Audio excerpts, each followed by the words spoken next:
China, lumulubog na nga ba? At alam niyo ba na halos buong bansa ng China ay nakakaranas ng pagbaha? So panoorin natin ang video na ginawa ni Mr. Pantas at kung gusto niyo ng mga ganitong content na mayroon kayong kasabay sa panonood, i-subscribe niyo na ako at i-subscribe niyo na rin si Mr. Pantas kung gusto niyo ng ganitong mga content. Lumulubog na at gaano kalaki yung lugar sa bansang China yung malapit nang mawala sa mapa. Okay? So, anong tuloy ng karamihan? Karma na ba to ng China? So, ayan. So, dahil nga sa pagiging sakim ng kanilang leader ay inosenteng mga tao ay nadadamay na. So, panoorin natin ang video ni Mr. Pantas.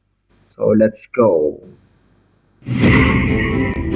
China, lumulubog na. Halos kalahati ng bansang ito ay tila hindi na matirhan dahil sa kabi-kabilang sinkholes. Okay, anong sabi? Kalahati ng bansa ay hindi na matirhan dahil sa Pagguho ng mga kalsada pagbuho ng mga kalsada, at hindi mga lang pagbaha na pagbaha. tumangay sa napakaraming mga sasakyan. Ano ang nangyayari sa China?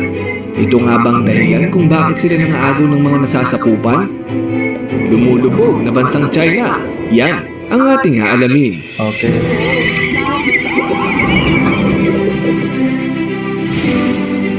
Edit out to rescue.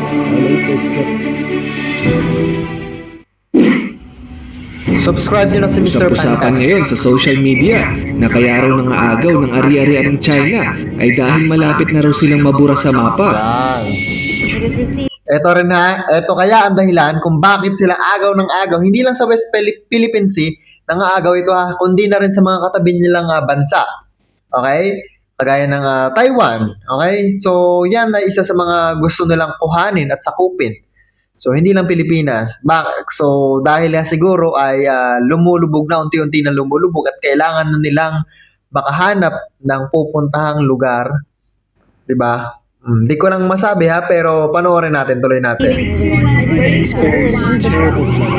Okay, and we've talked about this before. There's a few reasons. Ang China ang may pinakamalaking populasyon na may 1.4 billion kumpara sa Pilipinas na may 119 million lamang. Ang populasyon sa buong mundo ay nasa 8.1 billion. Ibig sabihin, 18% ang galing sa China. Ang 1.4 billion ng China ay hindi birong numero. Kaya naman unti-unti nang lumulubog ang maraming lugar sa bansang ito. Ayon sa ginawang pag-aaral kamakailan lang, ang China na ang pinakamabilis lumubog na bansa sa buong mundo. Halos kalahati ng mga syudad sa China o 45% ay lumulubog ng mas mabilis pa sa 3 mm per year. Ang sabi dito, 45% ng kabuuan ng bansa ay lumulubog ng 3 mm per year. Gaano? Pag sama-samahin mo kahit sabihin nating 3 mm lang. Pag pinagsama-sama mo yan every year, after 100 years, malaki na ang nailubog ng bansa. Apektado ang 406 million katao. Ang bilang na ito ay halos times 4 ng lahat ng tao sa Pilipinas. Wow. Ang 16% naman ng syudad sa China ay lumulubog ng sobrang bilis na umaabot sa 10 mm kada taon. Apektado ang 67 million katao o kalahati ng lahat ng tao sa Pinas. Kapag nagpatuloy ito sa susunod na 100 taon, ay maaaring maging burado na sa mapa ang malaking bahagi ng China. Sa pagtitingin ko sa mga comment section sa mga balitang ito, ay tila maraming kalapit na bansa ang masaya.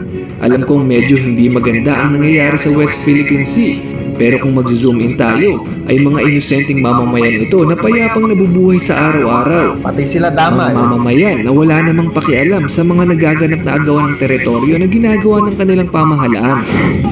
Ano masabi mo sa West Philippine Sea?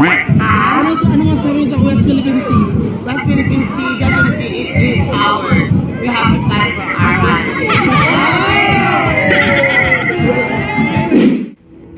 Ang China ay mas lalong bumibilis ang paglubog bukod sa sarili nilang gawa ay sinasabayan pa ng climate change.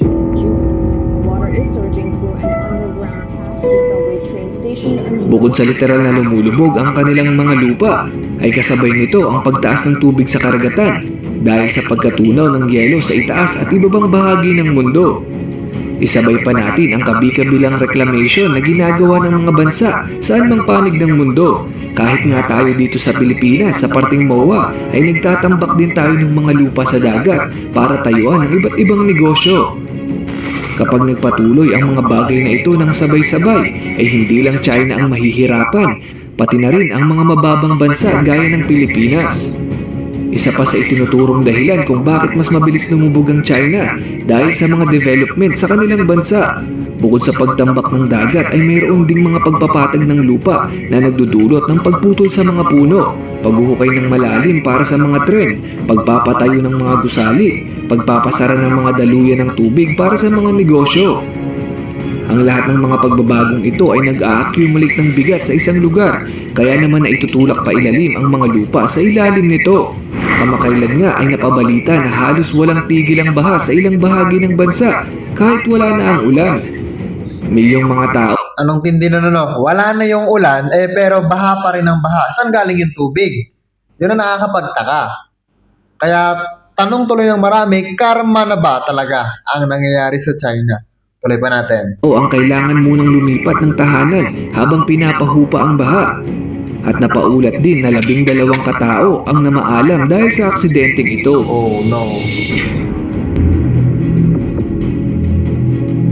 Kung magpapatuloy ang paglubog ng China, ay hindi lang ito problema ng kanilang bansa. Ayon sa mga eksperto sa ekonomiya, buong mundo ang maaapektuhan kung tuluyang lalamunin ng tubig ang bansang ito. Ang Bakit? produksyon ng mga makina, parte ng mga sasakyan, piyesa ng mga gamit nating phone, mapa-Android man yan o Apple, ay ginagawa sa bansang ito. Okay, so aminin na natin at sa hindi, malaki talaga ang epekto ng China pagdating sa mga ganitong produkto. So kapag talagang lumubog ang China, pati tayo maapektuhan. Okay? Yung mga mobile phone, mga technology na ginagamit natin, gadgets, ay posibleng mahirapan tayo kung saan natin kukuhanin dahil alam naman natin na ang pinakamura talaga na pinagkukuhanan natin ay ang China. So kapag talagang nagkuha tayo sa ibang bansa, for sure mahal at hindi natin masyadong maa-afford, okay? So China talaga napakalaking impluwensya sa buong mundo.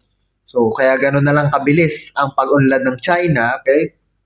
Ito, pati ang walang tigil mong pag-order ng Shopee, naku, maapektuhan din. Yes.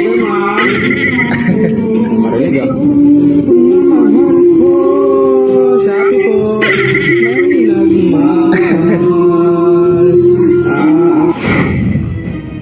Sinasabing mas tataas ang mga presyo sa merkado kung titigil mag-produce ang China. Ang nararanasan nating inflation ngayon ay siguradong dodoble. Kung mapapatupad ang 20 kilo ng bigas ay magiging 40 agad. Ayon pa sa record, ang China ay mayroong at least 600 milyong gusali. Yes, 600 milyong gusali kumpara sa Pilipinas na may higit 1,000 lang. Kung bigat lang ang pag-uusapan ay ang 600 milyong buildings na ito ang itinuturong pangunahing dahilan kung bakit na itutulak pababa ang kalupaan sa China. Isa pang major reason ay ang tubig.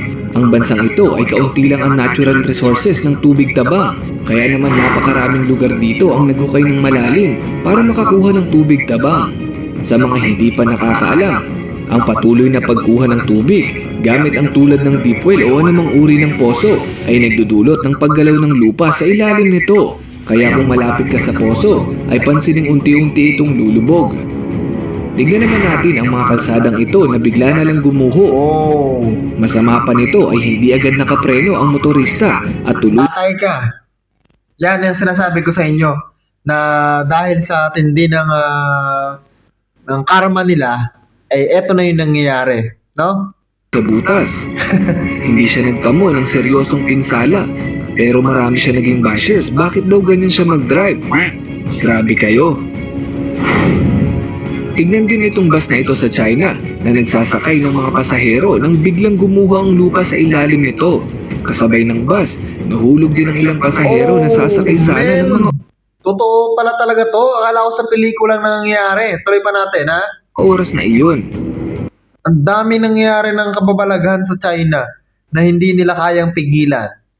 No, kung kaya nilang labanan yung mga tao, eto, hindi nila to kayang labanan. Basta kalikasan na yung kumilos, hindi na nila kaya. Pagmasdan din ang truck na ito na bigla na lang lumubog nang binabaybay ang isang kalsada sa China. Gilid na lakaran ng mga tao. Ang babaeng ito ay nabalian ng ribs matapos mahulog kasama ang gumuhong lupa. Samantala, ganito naman ang mga baha na nangyayari sa ilang bahagi ng China. Tinigil na ang operasyon ng mga pampasaherong Kahit mga tren dahil building, abot dibdib na ang baha. Hindi na rin Kahit mapakinabangan sa ang tren. napakaraming kalsada sa bansa. Maraming ari-arian ang nasira at napakaraming negosyo ang nalugi. Ang pinakamasaklap pa, halos araw-araw may namamatay. The resulting flash flood surged with unyielding force. Rivers swelled past their banks. And Marami ang nagsasabi na kalikasan na ang gumaganti sa kanila. Yan, ha? Sa mga nagsasabi na agaw ng West Philippine Sea, eto na, nasa inyo na yung West Philippine Sea nyo. Hindi natin alam kung bakit ganito nangyayari sa China, pero siguro dahil nga karma na nila, at pangalawa is dahil nga sa kanilang pagrami ng kanilang mga buildings, kaya siguro ay bumababa yung kanilang mga lupain sa kanila. Tuloy pa natin. Well, totoo naman na marami ang mga negosyo sa China na hindi kinukonsider ang kalagayan ng ating kalikasan. Tulad na lang ng mga negosyo na walang maayos na drainage system at mga factory na sobrang itim kung maglabas ng usok. Yes. Sa iba bang bahagi ng China, nagaganap itong malawakang pagbaha. Sa gitnang China, ang mga pagguho ng lupa at sa itaas na bahagi naman ay may nagaganap na grabing tagtuyot. Oh, no. Unti-unti nang nalalanta ang kanilang mga pananim. Sumabay pa ang napakalakas na So mapapansin niyo hindi pantay. Kung doon daw sa north, ewan ko sa mataas na banda sa mataas ay tagtuyot. Samantalang doon sa mga mabababaw na lugar ay baha. Ano nangyayari? 'Di ba? Para siyang global warming na pero iisang bansa lang. Unlike sa atin kapag tag-ulan ay tag-ulan talaga. No? Bahain talaga kapag gano'n. Pero ito, tagtuyot, may tagbaha. Oh, ang hirap naman sigurong intindihin ng ganitong klase ng panahon, 'di ba? Kasi hindi mo alam kung may tagtuyot o tagbaha. Ang gulo. Pero isa lang ang sabi natin diyan, kapag talaga kumilos yung kalikasan, ay hindi mo kayang pigilan. So siguro dito tatapusin na natin tong video na to. At sana maging aral ito sa kanilang gobyerno na wag sanang maging sakim pagdating sa mga ibang hindi naman kanila. Siguro ay karma na nga lang nila to, kaya nangyayari to sa kanila.